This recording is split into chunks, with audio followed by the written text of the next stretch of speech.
Shamshabad airport సమీపంలో వెలిసిన బ్యానర్లు కలకలం రేపాయి. తెలంగాణ బిడ్డల ప్రాణాలు బలి తీసుకున్న కాంగ్రెస్ నాయకులకు స్వాగతం అంటూ బ్యానర్లు కట్టారు.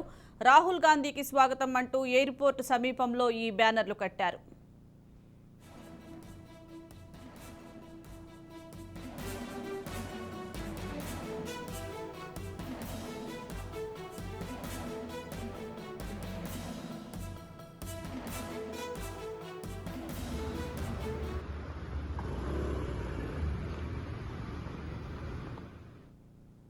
శంషాబాద్ ఎయిర్పోర్ట్ సమీపంలో వెలిసిన బ్యానర్లు కలకలం రేపాయి. తెలంగాణ బిడ్డల ప్రాణాలు బలి తీసుకున్న కాంగ్రెస్ నాయకులకు స్వాగతం అంటూ బ్యానర్లు కట్టారు. రాహుల్ గాంధీకి స్వాగతం అంటూ ఎయిర్పోర్ట్ సమీపంలో ఈ బ్యానర్లు కట్టారు.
శంషాబాద్ ఎయిర్పోర్ట్ సమీపంలో వెలిసిన బ్యానర్లు కలకలం రేపాయి. తెలంగాణ బిడ్డల ప్రాణాలు బలి తీసుకున్న కాంగ్రెస్ నాయకులకు స్వాగతం అంటూ బ్యానర్లు కట్టారు.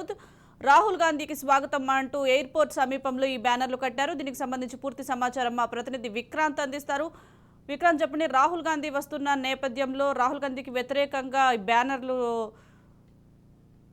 బ్యానర్లు వెలిసాయి. దీనికి సంబంధించి అప్డేట్స్ ఏంటి, ఈ బ్యానర్లు ఎవరు కట్టారు అనే దాని గురించి ఏమైనా ఇన్ఫర్మేషన్ అందిందా? మొత్తానికి ఏఐసిసి అగ్రనేత రాహుల్ గాంధీ కూడా ఢిల్లీ నుంచి ప్రత్యేక విమానంలో వాస్తవానికి మొదటి మాత్రం శంషాబాద్ ఎయిర్పోర్ట్ కి వచ్చి అక్కడ నుంచి పినపాక హెలికాప్టర్ లో పినపాక వెళ్లే అవకాశం ఉంది. కానీ అనూహ్యంగా చివరి నిమిషంలో మాత్రం ఢిల్లీ నుంచి ప్రత్యేక విమానంలో విజయవాడ గన్నవరం విమానాశ్రయానికి చేరుకుని అక్కడి నుంచి హెలికాప్టర్ లో పినపాక వెళ్లనున్నారు. కానీ ముందస్తు ఉన్న సమాచారంతో మాత్రం ఇక్కడ బీఆర్ఎస్ పార్టీకి చెందిన నాయకులు మాత్రం కొంత రాహుల్ గాంధీని విమర్శిస్తూ మాత్రం ఫ్లెక్సీలు బ్యానర్లు ఏర్పాటు చేసిన పరిస్థితి ఉంది. ఇది మొదటిసారే కాదు, గతంలో కూడా ఇప్పటికే 2 సార్లు రాహుల్ గాంధీ ఇక్కడికి హైదరాబాద్ వచ్చినప్పుడు కూడా ఇదే తీరు వ్యవహరించారు బీఆర్ఎస్ పార్టీ నాయకులు. బీఆర్ఎస్ పార్టీకి సంబంధించిన సోషల్ మీడియాకు చెందిన వ్యక్తులే ఇలాంటి పనికి పూనుకున్నారనేసి గతంలో కూడా కాంగ్రెస్ పార్టీ పోలీస్ స్టేషన్ లో ఎఫ్ఐఆర్ కూడా బుక్ అయిన సందర్భం ఉంది. గతంలో బస్ యాత్ర ప్రారంభించడానికి వచ్చినప్పుడు కావచ్చు, సిడబ్ల్యూసి సమావేశాలు హైదరాబాద్ లో జరిగినప్పుడు కావచ్చు ఇదే తీరు కనబరిచారు.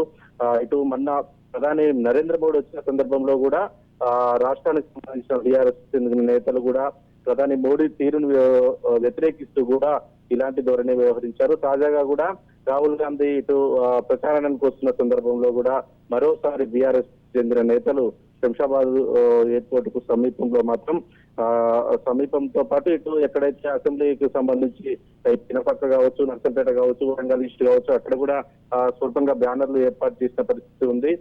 ఖచ్చితంగా రాహుల్ తీరును వ్యతిరేకిస్తూ కూడా తెలంగాణ రాష్ట్రం రావడానికి ఆలస్యమైన కావడానికి ఉద్యమకారులు చనిపోవడానికి కారణాలు కాంగ్రెస్ పార్టీకి చెందిన నేతలే అనేసి విమర్శిస్తూ మాత్రం బ్యానర్లు ఏర్పాటు చేసిన సందర్భం ఉంది. మొత్తానికి ఈ రోజు మాత్రం రాహుల్ గాంధీ ఢిల్లీ నుంచి ప్రత్యేక విమానంలో మరి కాసేపట్లో విజయవాడ నుంచి గన్నవరం విమానాశ్రయానికి రానున్నారు. అక్కడ నుంచి హెలికాప్టర్ ద్వారా పినపాక వెళ్లనున్నారు. పినపాకలో సభ అనంతరం కూడా తర్వాత నర్సంపేట, ఆ తర్వాత వరంగల్ ఈస్ట్ నియోజకవర్గాల ప్రచారంలో పాల్గొంటారు.